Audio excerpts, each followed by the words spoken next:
রোজার মাসে বৃহস্পতিবার রাতে শুধুমাত্র একটি আমল করে ঘুমিয়ে যান, ইনশাআল্লাহ সকালে উঠে আপনি ফলাফল দেখবেন। রোজার মাস বৃহস্পতিবার ঈশান নামাজের পরে তারাবি নামাজ পড়ে একটি আমল করুন আর আপনি ঘুমিয়ে যান, ইনশাআল্লাহ সকালে উঠে আপনি আর ফলাফল দেখতে পাবেন। আপনার চেহারা সৌন্দর্য বৃদ্ধি পাবে, আপনার চেহারা উজ্জ্বল হয়ে যাবে, আপনার হৃদয় প্রশান্তি হয়ে যাবে ইনশাআল্লাহুল আজিজ।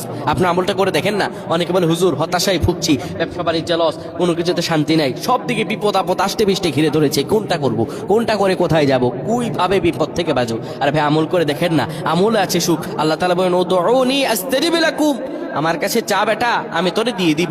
আল্লাহর কাছে কি নাই? আল্লাহু দাইফু লিমান ইয়াশাউ আল্লাহু ওয়াসিউন আলিম। আমার আল্লাহ তো প্রাচুর্যের অধিকারী, আমার আল্লাহর কাছে কি নাই? আমার আল্লাহর কাছে সব রয়েছে। প্রিয় ভাইরা আমার, আপনি রমজান মাসে বৃহস্পতিবার রাতে অজু করে নেবেন। অজু করে আপনি পবিত্র বিছানায় শোবেন, পবিত্র কাপড় নিয়ে শুয়ে যাবেন। শোয়ার আগে বিছানায় বসে 10 বার দুরূদ শরীফ পড়বেন, 3 বার সূরা ইখলাস পড়বেন, 3 বার সূরা ফালাক পড়বেন, 3 বার সূরা নাস পড়বেন। হাতটা দুমুঠো করে মুনাজাতের মতো ধরে এরপরে পড়বেন আল্লাহুম্মা গফিরলি ওয়ারহামনি। এই পরে আপনি হাতের মাঝে ফু দিয়ে সেই হাতটা আপনার চেহারা মুখমণ্ডলে মাখিয়ে সুন্দরভাবে ঘুমিয়ে যাবেন।